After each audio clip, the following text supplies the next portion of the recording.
Hello, I'm Daniel Orama, and I'm excited that you've joined me today on Points to Ponder.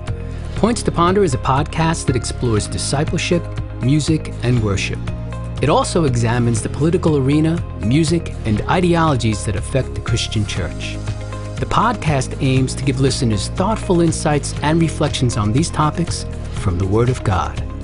If this is your first time here or visiting again, grab a cup of coffee or a cup of tea, and let's journey together on Points to Ponder.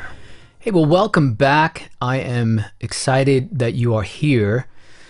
I'm not so excited about the topic because we're going to be talking about the persecution of the Christian church in Cuba. And persecution is not something I get excited about. I don't think anybody would. But I also wanted to remind you that each podcast is connected with the other. So if you've not listened to the previous podcasts, you should go back and do so that way you are up to speed on what is going on.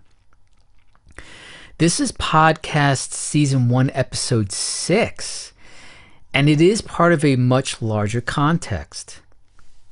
Wait a minute. Are you going to be doing this podcast without coffee?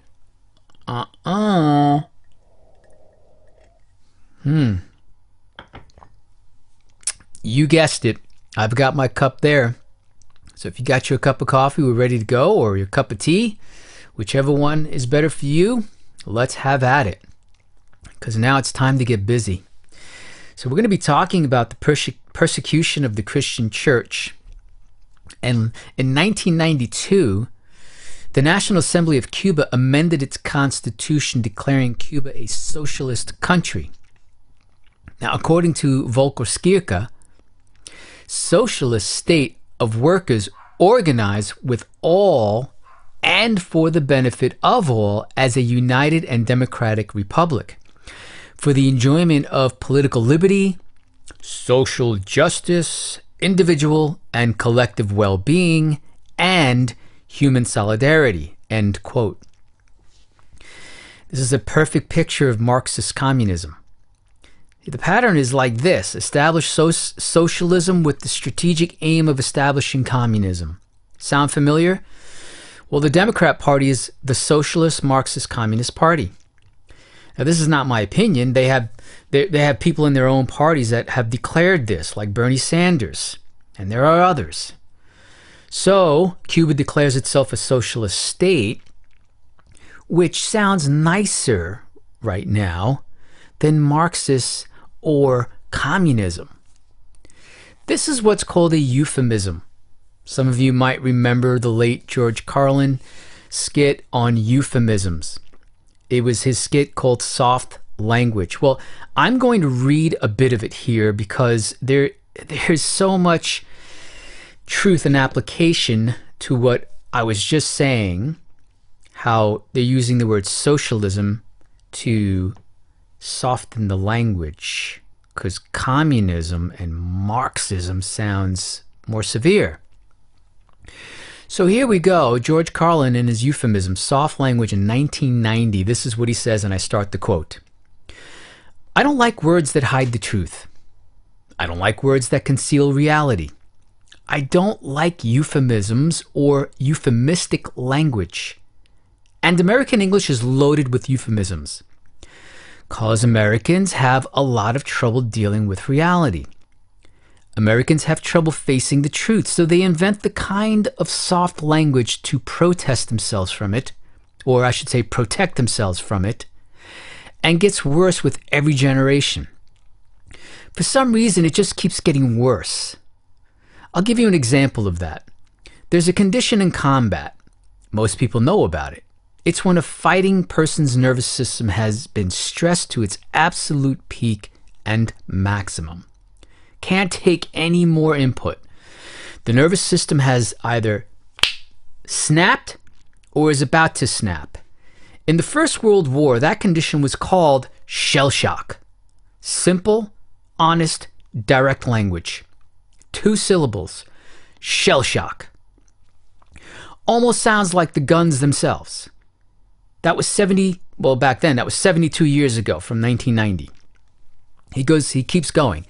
Then a whole generation went by, and the Second World War came along, and very same combat condition was called battle fatigue. 4 syllables now. Takes a little longer to say. Doesn't seem to hurt as much. Fatigue is a nicer word than shock, right? Shell shock. Battle fatigue. Then we had the war in Korea in 1950. Madison Avenue was riding high by that time, and the very same combat condition was called operational exhaustion. Hey, we're up to 8 syllables now, and the humanity has been squeezed completely out of the phrase. It's totally sterile now. Operational exhaustion. Sounds like something that might happen to your car. Then, of course, came the war in Vietnam, which has only been over for about 16 to 17 years. And thanks to the lies and deceit surrounding the war, I guess it's no surprise that the very same condition was called post-traumatic stress disorder. Still 8 syllables, but we've added a hyphen, and the pain is completely buried under jargon. Post-traumatic stress disorder. I'll bet you if we'd have still been calling it shell shock, some of those Vietnam veterans might have gotten the attention they needed at the time. I'll bet you. But it didn't happen. And one of the reasons because we were using that soft language. That language that takes the life out of life. And it is a function of time. It does keep getting worse. I'll give you another example. Sometime during my life, toilet paper became bathroom tissue. I wasn't notified of this. No one asked me if I agreed with it. It just happened. Toilet paper became bathroom tissue. Sneakers became running shoes. False teeth became dental appliances. Medicine became medication. Information became directory assistance. The dump became the landfill. Car crashes became automobile accidents. Partly cloudy became partly sunny. Motels became motor lodges. House trailers became mobile homes. Used cars became previously owned transportation. Room service became guest room dining. And constipation became occasional irregularity. Now, you don't have to agree with what he says. And that's the end quote there. But you have to admit there is some truth there. The judicial system overseen by the Supreme Popular Tribunal comprises expert and lay judges elected by the prevalent political assembly. Now that we're going back here, interestingly, more than half of these judges are now affiliated with the Communist Party of Cuba. While the PCC holds a significant constitutional role in the Cuban state and is guided by the principles of Marxism, Leninism, and the thought of Jose Marti, the revised constitution permits the direct election of candidates. Interesting. It allows religious believers to profess their faith in areas beyond the capital and the National Assembly in Cuba. Unfortunately, though, this was in 1992. By 1997, 5 years after the original amendments, these provisions were not implemented. So one would argue that the judicial system in Cuba is not genuinely democratic, given the PC's role and the lack of implementation of the revised constitution's provisions for religious freedom. Socialism. This is what they were softening things with here. The exercise of the freedom of religion found itself in contradiction to the freedom of religion of conscience. So according to Boyle's analysis, the 1992 revisions to the Cuban Constitution established the fundamental right to freedom of thought, conscience, religion, and belief. The 1992 Constitution revision moved references to scientific materialism as the basis for the Cuban state, end quote. Do you want to know why they even propose such a joke of legislation? Because they had 33 years to reassimilate from the time of the revolution. They had 33 years to reassimilate a whole society through the education system. It was the nail in the coffin. The entire population was under the influence of Marxism, communism, and socialism by dictatorship. The separation of church and state is also acknowledged, showing that the state identifies with, respects, and assures the Cuban people of religious freedom that all can share and enjoy whether they choose a religious belief or not. One author puts it this way: the principle, and quote, the principle of separation of church and state is declared. Article 8 also states that different beliefs and religions enjoy equal consideration. Well, thank you. As a result, individuals could not freely practice their Christian faith beyond their thoughts and places of worship.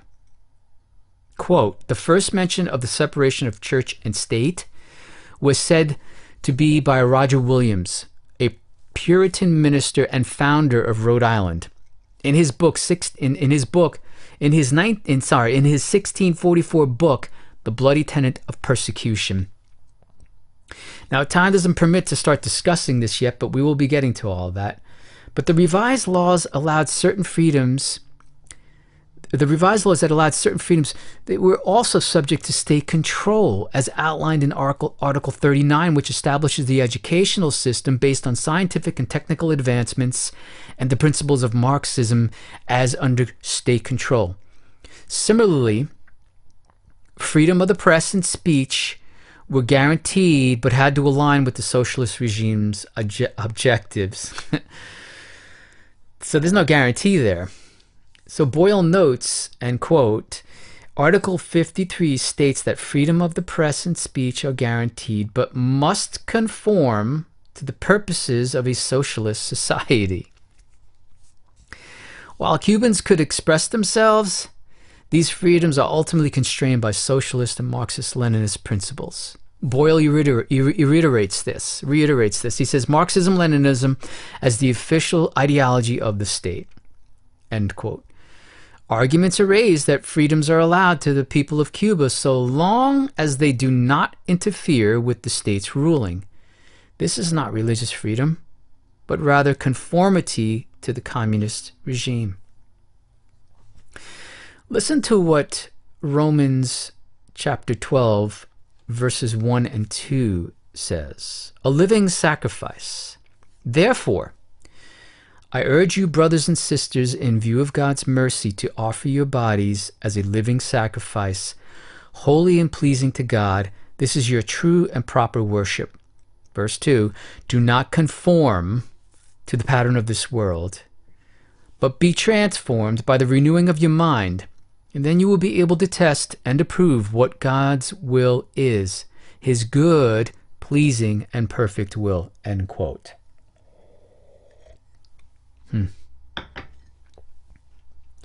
The prisoners in Cuba, they met some hard conditions. So much so where men were failing in health, they were collapsing from passing out, and the malnutrition made it impossible to keep a stance.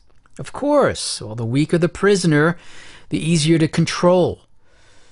The condition described by author Herbert Cottle, quote, then another fainted, and another, till about 20 men had collapsed.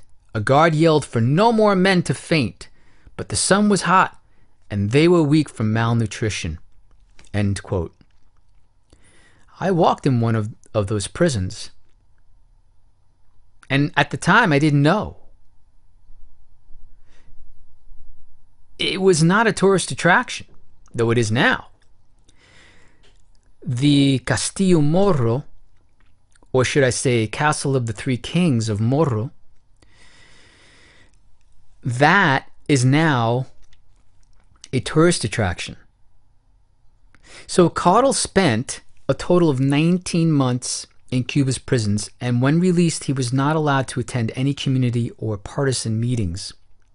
Furthermore, Captain Carcedo instructed him not to be a part of any work in the churches, preach, or attend services. Carl states, and I quote, "I was not to have any participation in the work of our churches and convention." End quote. Fidel and his communist regime actively targeted the Christian church and its leaders, seeking any opportunity to persecute and oppress them.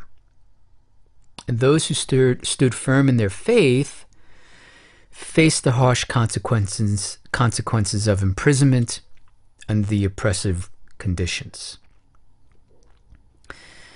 Considerable time and effort went into the construction of new churches and schools in Cuba, only for the Cuban government to eventually what? Nationalize these projects.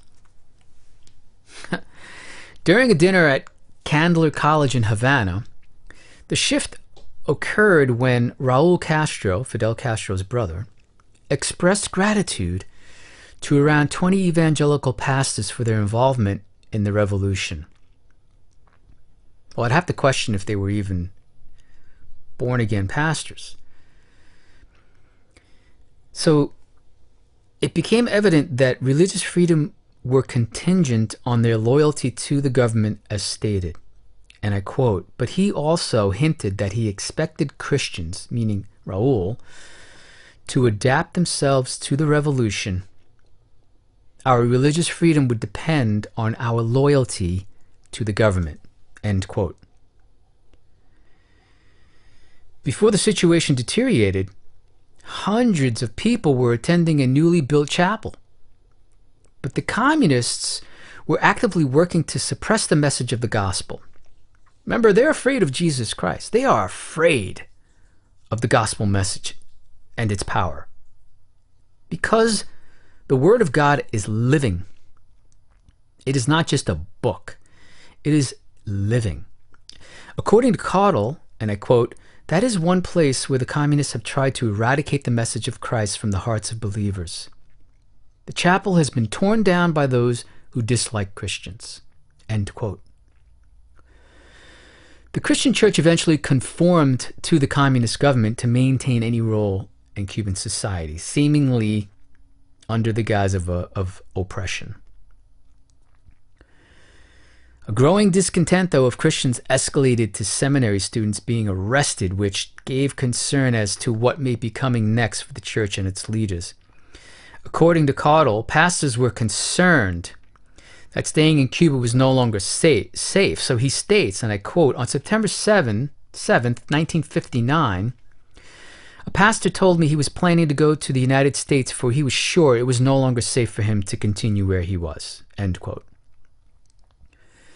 Soon after nationalizing of business and land, many were taken from the rural areas to work in the cities with doctors, teachers, and working professionals were made to work in isolated areas.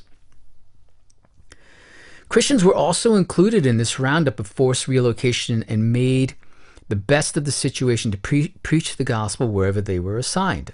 According to Caudle, and I quote, "They accepted the responsibility not only to teach children in school or heal the sick, but also to give the message of Christ to the people where they were working." End quote.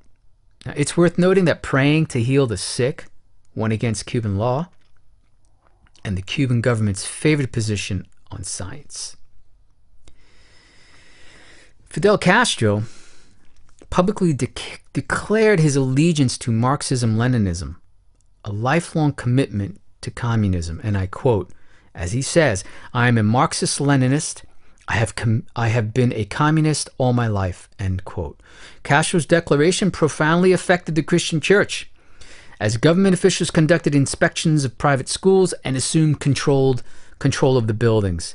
So the decree issued on May 1st, 1961, also included the Cuban government's nationalization of all private schools, therefore impacting 4 small schools affiliated with the Baptist churches in Western Cuba. Caudle quoting Castro, and I quote, "that there was no place for private education in a communist state."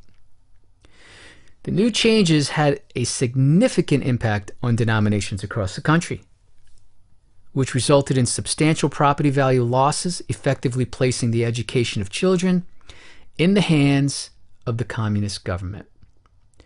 So the government controlling the education was the plan that, in one author's words, said, and I quote, designed to wean this younger away from home and church influence. Wow. Sound familiar? Are you not jumping out of your seat yet? When we send our children to the public school education, the first thing that is attacked is the belief of the child. Now, that's not my opinion. Just do the research and see. You don't have to go very far to hear all the heresy taking place within our public school education that does not represent all people, but rather eliminating God from the public square. Numerous first-hand accounts attest to the complex situation of religious freedom in Cuba, where specific religious communities appear to face disproportionate attention. So according to Boyle, and I quote, the experiences of some minority religious groups differ from those of most Cubans. Baptists, Jehovah's Witnesses, and Seventh-day Adventists have been monitored, harassed, and detained. All religious groups were required to register with the Ministry of Justice in Havana, leaving it up to the Interior Ministry to approve or reject their application. Wow. Recognized groups are limited in terms of where they can practice their faith, and they are not allowed to build churches. So as a result, then, what happens is congregations often gather in private homes, which, guess what, is illegal under Cuban law anyway. Wow. Talk about, clipping every corner. And we allowed this dictator, Fidel Castro, to visit our university and churches when he was losing popularity in 1961. Yeah, listen to this article on BBC site. And I start the quote. On a recent sun-drenched afternoon, I was wandering the leafy blocks of West 82nd Street near Central Park when I came to number 155, a stately Victorian brownstone with a carved stone stoop, not so different from 1,000 other addresses on Manhattan's Upper West Side. I thought, except that this is where the young Fidel Castro, a then unknown 22-year-old Cuban law graduate, stayed on his honeymoon in 1948. And I end quote. Now, Harlem, New York is one of the most beloved spots of Fidel and his following. We are the only country that allows murals of dictators that destroyed countless lives on the brick building walls in America. How about painting a mural of, like, let's say, Trump on the walls of Cuba's buildings? How would that go?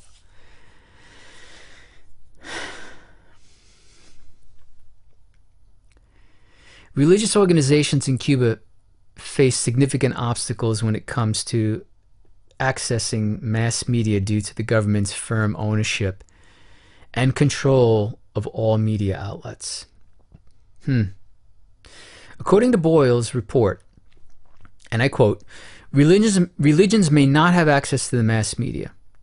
The media remain under the ownership or control of the government. Government control is not limited to building construction and meeting congregations, but also includes spreading religious ideas in Cuba. And any ideas expressed in Cuba that are considered anti-revolutionary, regardless of religious and theological convictions, are addressed as an interference with the revolution of Fidel Castro. That's why there is a big call to investigate this purchase, this expedited purchase that the FCC actually seems like they're rushing to sell to George Soros, where he would have, I believe, control over 200 radio stations. What's to prevent him from saying, well, we don't want any conservative views on these stations, which that's a lot of radio stations. That's a lot of control. Yeah, do the research. It's pretty telling what's going on. Because they know if you can control the media and you can control the education, wow. Yeah. What kind of change are we talking about?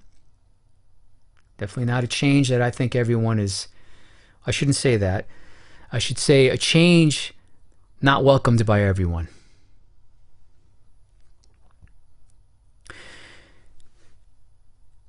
Now, I know for a fact that they do control the media. They control the narrative in Cuba.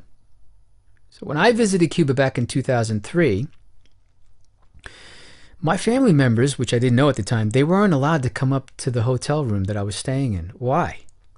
Because they do not want them to see any outside news that they deemed propaganda. Does this sound familiar? Right now in our own country, the United States is in a war of free speech. Social media platforms such as Facebook, Instagram, Twitter, until bought out by Elon Musk, YouTube, and the list goes on, they have conspired with the current Democratic U.S. government administration to censor what they deemed was fake or misinformation. The White House demanded that social media giants censor anything that would be contrary to their beliefs under the guise of it is misinformation and hurtful. That's communism. Remember?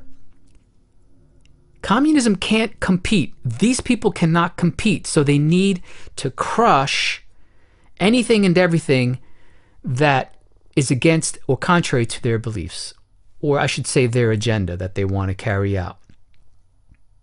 And so they do that under the guise of misinformation, and it is hurtful. Once again, they are the Communist Party.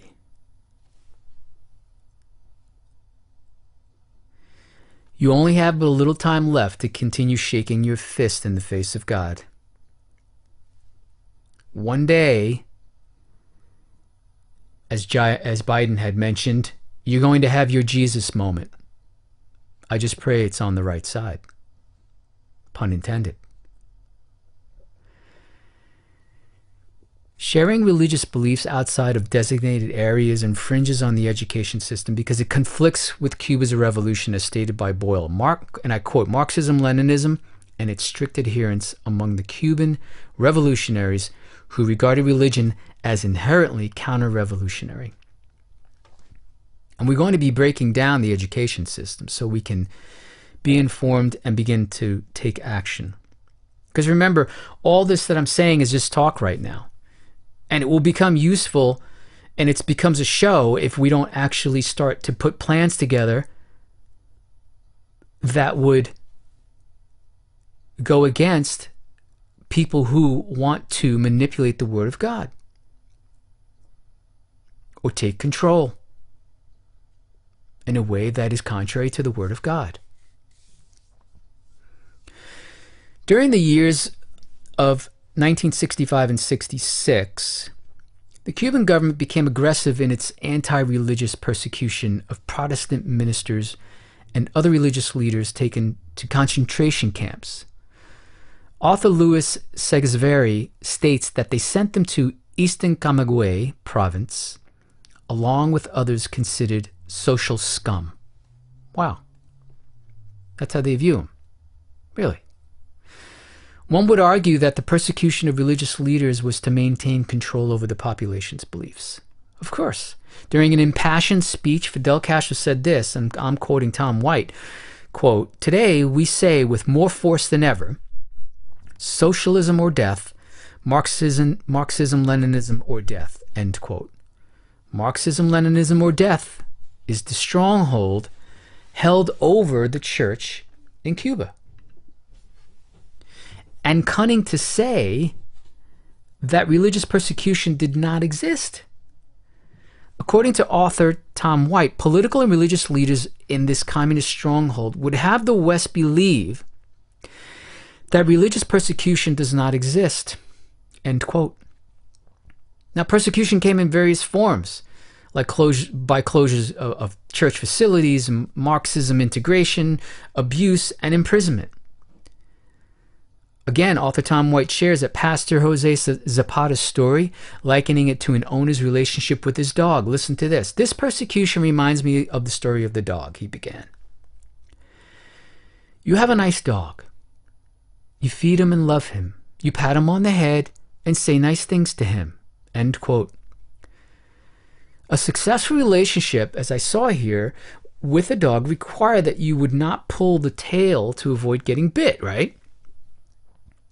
In the same manner, as long as a person within the church in Cuba did not pull the tail of the government,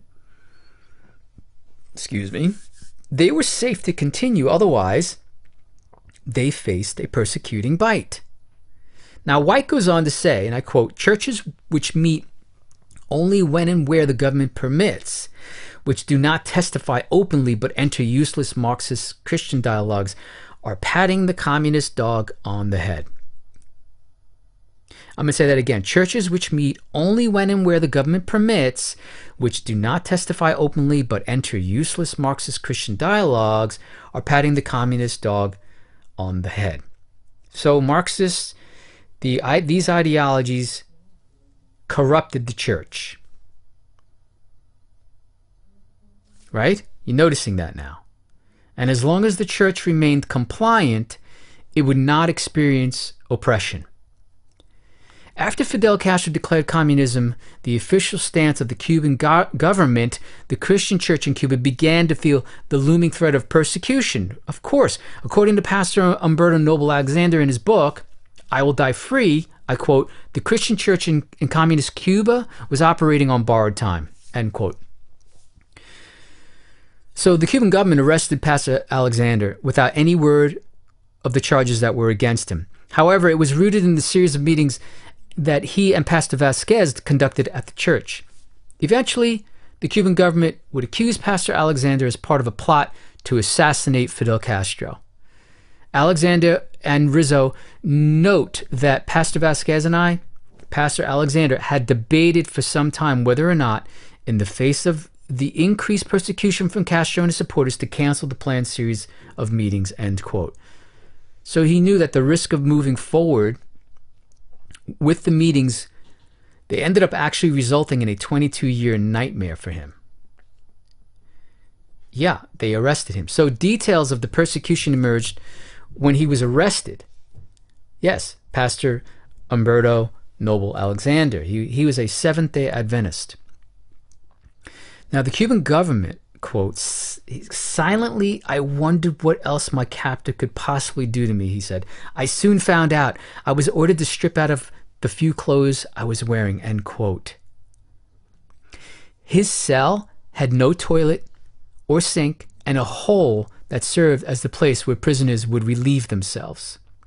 One author expresses the horrible conditions, and I quote, a hole in the opposite corner was designed to act as a toilet, but it had long since clogged.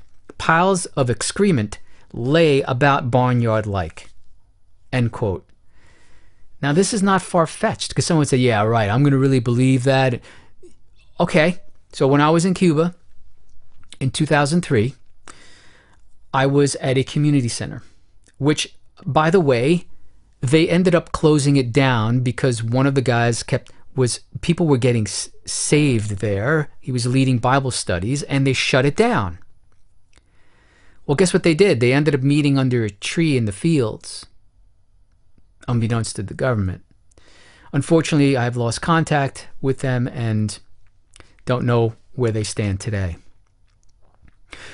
But when I was there at this community center, I had to use the bathroom. So I went into the bathroom, and we could not get over the conditions of the bathroom. There was no plumbing. There were no toilet seats. Sound familiar?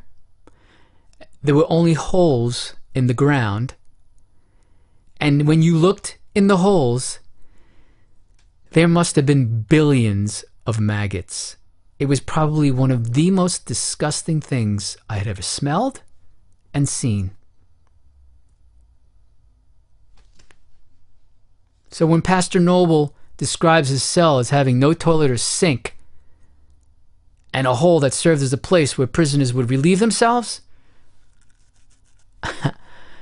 That's exactly what I saw, though I would have to say that the holes, they were pretty deep, so these weren't clogged up. But again, probably billions, millions, whatever. It was terrible. Castro played the role of friend to the church here now. He revealed to be a lie with the admission of communism, which led to civilian-looking military men harassing the church. The main characters of the revolution were Che Guevara, Camilo Cienfuegos, and Raúl Castro, who were part of the Communist Party. An author states, after placing these men and others like them in key positions in the Cuban government, Castro began to use plainclothes military men to harass the churches. Guess what? That's your civilian army. Sound familiar? In 2008, when Obama took over, he said he wanted to put in a civilian army. What do you think that is? I'm not speculating here. The words came out of his mouth. That's what he said. That's what this is. Religious persecution continued to be a pressing issue 36 years after the communist takeover of Cuba by Fidel Castro. Despite this, many individuals in Cuba remain hesitant to speak out against ongoing persecution for fear of making matters worse for church leaders. And in 1995, Pastor Orson Villa Santoyo, a Pentecostal leader, hosted church services in his home. Conducting such gatherings was against the law in Cuba. Author Paul A. Marshall reported that he was arrested on May 24, 1995, and charged with holding illegal meetings. Consequently, the church equipment was confiscated, Pastor Villa was arrested without trial, and the Cuban government issued an order to shut down all house churches. And I quote, following Villa's arrest, the Cuban Ministry of Justice sent letters ordering the closure of all house churches on the island. Nothing has changed concerning the persecution of the Christian church since Castro came into power. And within a few months of his takeover, Castro's government had already been working at dismantling the Christian church. After the Bay of Pigs invasion in 1961, that attempt, the persecution of the Christian and other religious organizations suffered tribulation. According to Marshall, and I quote, all religious activities except worship services inside church buildings were prohibited and sermons were monitored to ensure they remained harmless. Sound familiar? Do you remember when the Democrat Party were trying to force pastors in Texas to submit their sermons to them? Do you remember? This is not speculation. Remember there was a whole battle going on, a whole legal battle happening over this. Well, that didn't go over too well, right? Well, guess what? The Democrat Party acquired them anyway. Huh? Even though the pastors didn't give them their sermons? Yeah. Well, how so? YouTube. Most churches place their sermons on YouTube. They live stream or similar type of social media platforms, right? And since the inception of 2020, when we were all forced to go online, it gave the illusion that the only way to reach congregants was via social media.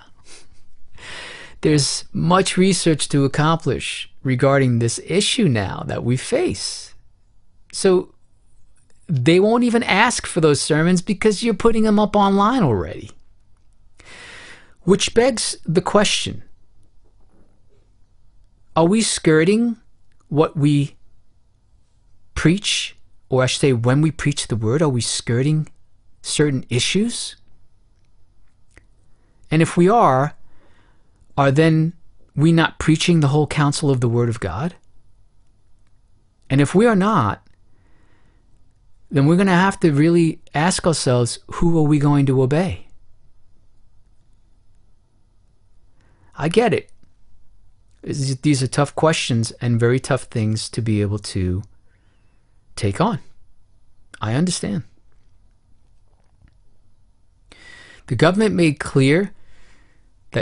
The Cuban government made clear that sharing the gospel outside the church walls was forbidden. And the regime made sure by infiltrating the church with government spies Or should I say wolves in sheep's clothing? According to Paul Marshall, the government closed, and I quote, the Cuban Bible Society and placed a 20-year ban on importing Bibles and religious literature. And I end quote. Ultimately, Christians would face discrimination within the place of employment, education field, and imprisonment for parents who kept their children home for religious holidays. Sound familiar? Well, I know for a fact that one of my family members could not come to any of the churches because she had fear that she would lose everything because she was working within the communist government. In the coming weeks, we will begin to discover how many of these tactics are taking place right now in our own backyards. The question is, what are we and what can we do about it? I don't know about you, but just listening to talk show hosts vent over and over the issues without action is vain.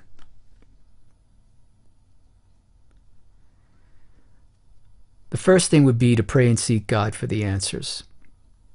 Seek for his guidance and for his wisdom. If Solomon asked for it, why can't we? But when he asked, it wasn't for self-gain. Even if you're listening and you don't believe there is a God, or wherever you are in your journey of life, in your belief of God, first off, get rid of belief. You have to go to the scriptures. I'm not telling you what I believe. I'm telling you what is in the scriptures. Then what I would do is I would challenge you to pick up the Bible and begin reading it. I'm not going to suggest where. Rather, see where it is that you're led in the scriptures. But the most important question you can ask yourself, if you do not believe that there is a God, why do you not believe that? And where are you getting your information from for you to make that determination?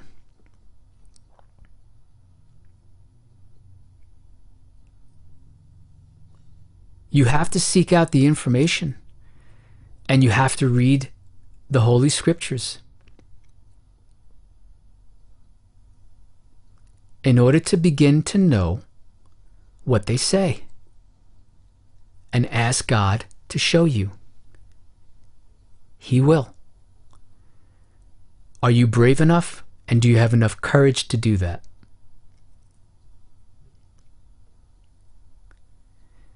If you were like me, I asked God to give me the courage to do that. And it wasn't an overnight thing. It took time. It took time, and it took a lot of digging. But I knew it was the most important thing for me to know, for me to resolve, for you to know, for you to resolve. I'm glad we had this time together. God bless, and I'll see you on the next one.